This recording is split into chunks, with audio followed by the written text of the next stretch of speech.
ഈശോ മിശിഹായ്ക്ക് സ്തുതിയായിരിക്കട്ടെ. ഈശോ മിശിഹായിൽ സ്നേഹിക്കപ്പെടുന്ന മാതാപിതാക്കളെ, സഹോദരങ്ങളെ, ഈ പ്രഭാതത്തിൽ ദൈവത്തിന് അനന്തമായ സ്നേഹവും കൃപയും സൗഖ്യവും നമ്മുടെ ജീവിതത്തിൽ നിറയട്ടെ എന്ന് പ്രാർത്ഥിക്കുന്നു.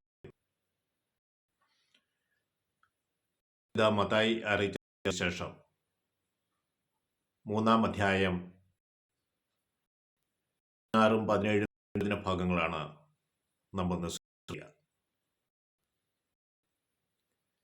ഈശോ ജോർദാനിൽ നിന്ന്, സ്നാപകയോഹന്നാനിൽ നിന്ന് മാമോദിസ സ്വീകരിക്കുകയാണ്.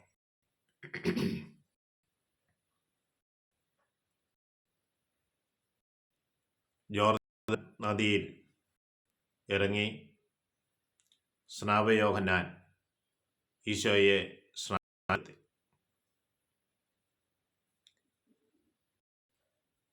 ഈശോ സ്നാനം സ്വീകരിച്ച് ജലത്തിൽ നിന്ന് കയറിയപ്പോൾ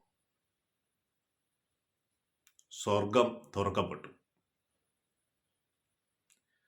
ദൈവത്തിൻ്റെ ആത്മാവ് പ്രാവിൻ്റെ രൂപത്തിൽ തൻ്റെ മേൽ ഇറങ്ങി വരുന്നത് അവൻ കണ്ടു.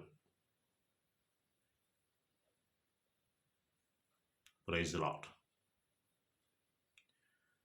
സ്നാപകയോഹന്നാനിൽ നിന്ന് ജോർദാൻ നദിയിൽ വെച്ച് സ്നാനം സ്വീകരിച്ച്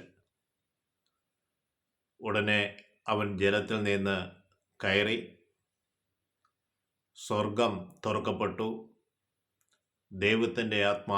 ദൈവാത്മാവ് പ്രാവിൻ്റെ രൂപത്തിൽ തൻ്റെ മേൽ ഇറങ്ങി വരുന്നത് അവൻ കണ്ടു. സ്വർഗത്തിൽ നിന്ന് ഒരു സ്വരം കേട്ടു, ഇവൻ എൻ്റെ പ്രിയപുത്രൻ, ഇവനിൽ ഞാൻ പ്രസാദിച്ചിരിക്കുന്നു. ഹല്ലേലൂയ. ദൈവത്തിൻ്റെ ദാസനെക്കുറിച്ചാണ് നമ്മൾ കണ്ടുകൊണ്ടിരുന്നത്.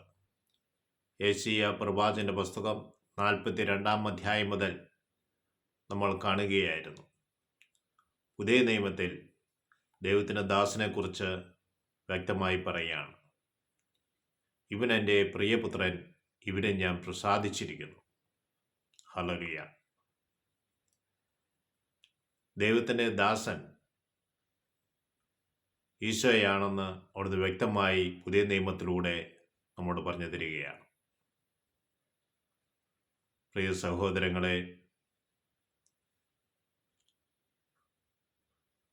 നമ്മുടെ ജീവിതവും നമ്മുടെ മാമോദീസ സമയത്തും സംഭവിച്ച ഈ കാര്യങ്ങളാണ്.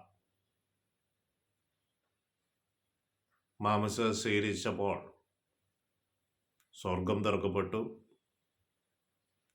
ഇവനെൻ്റെ പ്രിയപുത്രൻ, ഇവരെ ഞാൻ പ്രസാദിച്ചിരിക്കുന്നു എന്ന സ്വരം നാം കേട്ടു. ദൈവത്തിൻ്റെ ആത്മാവ് പ്രാവിൻ്റെ രൂപത്തിൽ നമ്മുടെ മേൽ കടന്നു വരികയും ചെയ്തു. ഹല്ലേലൂയ. ഓരോ മാമോദീസായിലും സംഭവിക്കുന്നത് ദൈവത്തിൻ്റെ പുത്രനും പുത്രിയാക്കി മാറ്റുകയാണ്. നമ്മളെല്ലാവരും ഈശോ മിശിഹായിലൂടെ ദത്തെടുക്കപ്പെട്ട ദൈവത്തിൻ്റെ പ്രിയപ്പെട്ട മക്കളാണ്. ഈശോയുടെ കുരിശുമരണവും പീഡാസഹനവും ഉദ്ധാനം വഴിയാണ് നാം അവൻ്റെ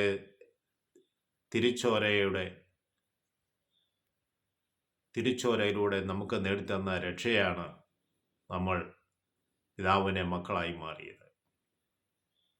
എന്നാൽ സ്നേഹമുള്ളവരെ, ഓരോ മാമോദീസയിലൂടെയും ഓരോ മാമോദീസ എന്ന കുദാശയിലൂടെയും നമ്മൾക്ക് ലഭിക്കുന്നത് ദൈവപുത്ര സ്ഥാനമാണ് എന്ന് മറക്കാതിരിക്കുക. ത്രിയേക ദൈവം നമ്മളെവരെയും അനുഗ്രഹിക്കട്ടെ എന്ന് പ്രാർത്ഥിക്കുന്നു.